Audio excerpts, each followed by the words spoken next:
आज हम लोग बौद्ध धर्म के विषय में पढ़ेंगे फ्रेंड्स। ये बहुत ही एक इम्पॉर्टेंट टॉपिक है एंशिएंट इंडिया के दृष्टि से।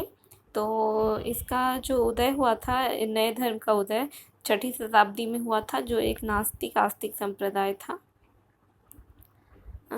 इसका परिचय है, जन्म इनका हुआ था 563 बीसी में लुम्बिनी के कपिलावस्तु में। मृत्यु इनका हुआ था 483 बीसी कुशीनगर में।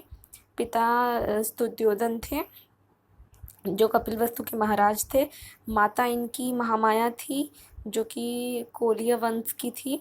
इनकी माता, ऐसा बोला जाता है, जब इन्हें जन्म दी तभी उनका मृत्यु हो गया, और इनका पालन पोषण इनकी जो मौसी थी प्रजापति गौतमी, उन्होंने ही किया। ये भी बाद में इन्होंने भी बौद्ध धर्म ग्रहण किया और उसका प्रचार प्रसार किया। इनका विवाह 16 वर्ष की आयु में करा दिया गया था यशोधरा से, और इनको एक बंधन में बांधने की प्रयास किया था इनके पिता ने। इनके जो पुत्र थे उनका नाम राहुल था। राहुल का अर्थ होता है एक और बंधन। इन्होंने 29 वर्ष की आयु में ही गृहत्याग किया। गृहत्याग को बौद्ध धर्म में महाभिनिष्क्रमण कहा जाता है। तो इन्होंने 4 दृश्य थे इनके जीवन में, जिन्होंने इनके जीवन को प्रभावित किया। एक वृद्ध व्यक्ति, एक बीमार व्यक्ति, एक मृत व्यक्ति और एक सन्यासी जो कि प्रसन्न था। प्रथम गुरु इनके अलार कलाम थे, जो कि वैशाली में बने। द्वितीय गुरु इनके रुद्रक रामपुत थे, जो कि राजगृह में बने। ज्ञान की प्राप्ति इन्हें बोध गया में हुई, जो कि 6 वर्ष पश्चात हुई, जब ये 35 साल की आयु में थे। 29 वर्ष में इन्होंने गृहत्याग किया था, और 6 साल बाद 35 वर्ष की आयु में इन्हें नीलंजना नदी के तट पर पीपल के वृक्ष के नीचे इन्हें ज्ञान की प्राप्ति हुई। तो बुद्ध का अर्थ है बुद्धत्व को प्राप्त करने वाला। इन्हें तथागत भी कहा जाता है। तथागत का अर्थ है सत्य है, ज्ञान जिसका।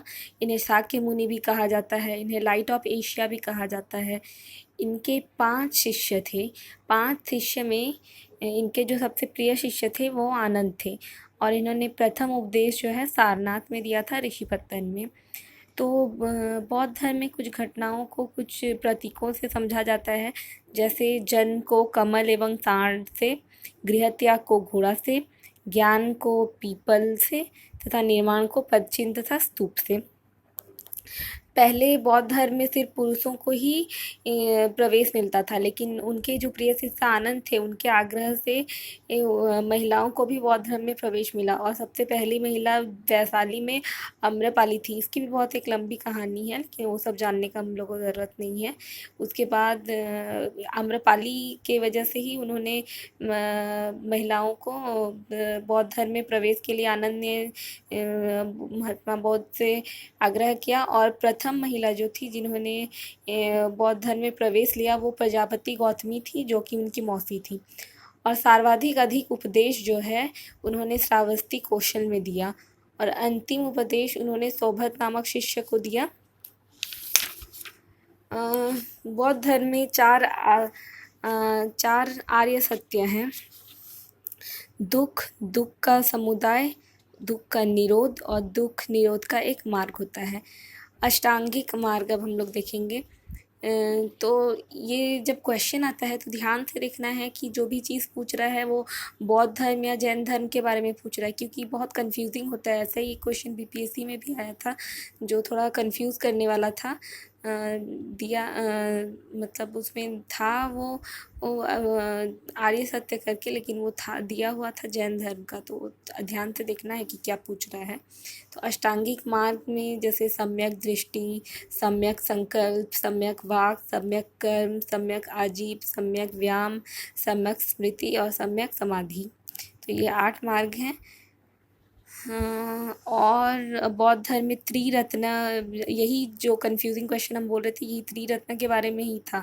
वो दिया त्रिरत्न था, लेकिन लिखा उसमें जैन धर्म का ही 3 बात लिखा हुआ था। तो उसमें जैन धर्म होता है आंसर, लेकिन ज़्यादातर लोग ही उसको बौद्ध धर्म ही करके आए हैं। बौद्ध धर्म में त्रिरत्न है: बौद्ध धर्म और संघ। बौद्ध धर्म का परम है निर्वाण की प्राप्ति। बौद्ध धर्म में सबसे मेन बात है उसमें निर्वाण की आपको प्राप्ति हो जाए। तो अब हम लोग बौद्ध साहित्य के बारे में देखेंगे।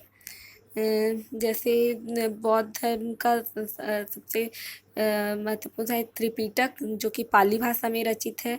सूत पिटक, जो बुद्ध के उपदेशों का संग्रह है। विनय पिटक, संघ के नियमों का संग्रह है। अभिधम्य पिटक, बुद्ध के दार्शनिक विचार का संग्रह है। जो जातक कथा है उसमें बुद्ध के पुनर्जन्म की कथा, अजंता एलोरा की गुफाओं में चित्रण, जातक कथाओं के बुद्ध के पुनर्जन्म के जो चित्रण हैं वही किया गया है। अब हम लोग अश्वघोष की कुछ रचनाएं देखेंगे। जैसे बुद्ध चरित्र हो गया, उसमें इसको बौद्धों का रामायण कहा जाता है। फिर सौंदरानंद है, सारिपुत्र प्रकरण है, ये सब कुछ रचनाएं जो अश्वघोष की है। मिलिंद पन्हो है, इसमें नागसेन ने लिखा है ये भी बहुत इम्पॉर्टेंट बुक है एक। और जो लाइट ऑफ एशिया जो बुद्ध को कहा जाता है, ऐसा इसको एडविन अर्नाल्ड ने उन्हें कहा था। और हम लोग को ये देखना है जैसे बौद्ध धर्म गांधार कला से संबंध रखता है। ये जो आप लोग फिगर देख रहे हैं जो स्तूप तरह से बना हुआ है, इसमें बौद्ध भिक्षु निवास करते हैं और इसमें मृत्यु के अवशेष भी रखे जाते हैं। और जो चैत्य है उनका पूजा स्थल है।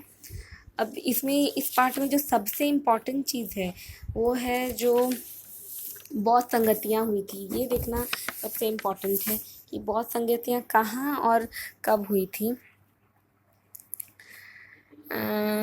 तो सबसे पहला हम लोग देखेंगे,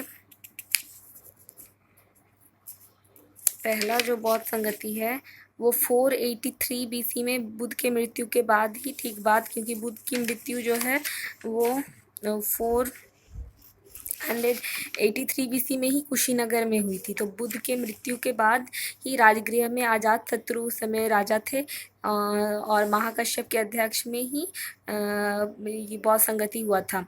तो इसमें 2 पुस्तक की रचना हुई थी, सूत पिटक और विनय पिटक।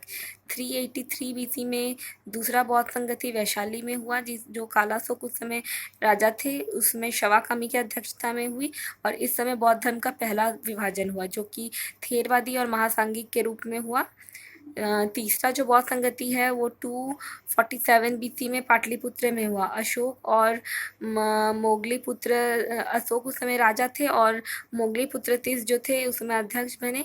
और इस समय अभिधम्य पीठिका का संकलन किया गया, मतलब उस समय ये पुस्तक लिखा गया।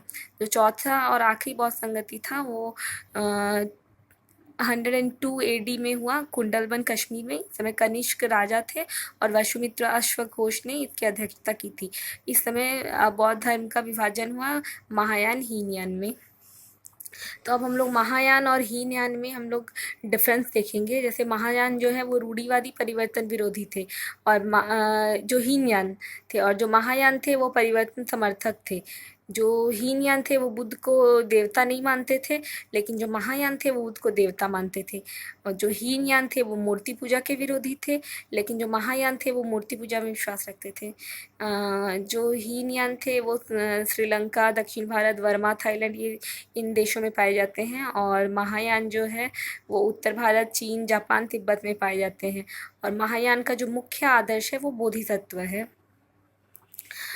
बोधिसत्व उसका अर्थ क्या है देख लीजिए। बोधिसत्व का मतलब होता है ऐसा व्यक्ति जो स्वयं तो निर्वाण प्राप्त कर चुका है और अन्य लोगों की भी सहायता कर रहा है निर्वाण प्राप्त करने में। ये पहले तो इन 2 शाखाओं में ही मुख्यतः बौद्ध धर्म विभाजन हुआ, लेकिन उसके बाद 6वीं शताब्दी से 8वीं शताब्दी में एक और शाखा विकसित हुई जो है वज्रयान, जो कि गुप्त काल में इसका विकास हुआ। और इसमें आडंबर की प्रधानता थी और इसमें बुद्ध धर्म, जो आडंबर का विकास हुआ बौद्ध धर्म में, इसने बौद्ध धर्म को पतन में योगदान दिया।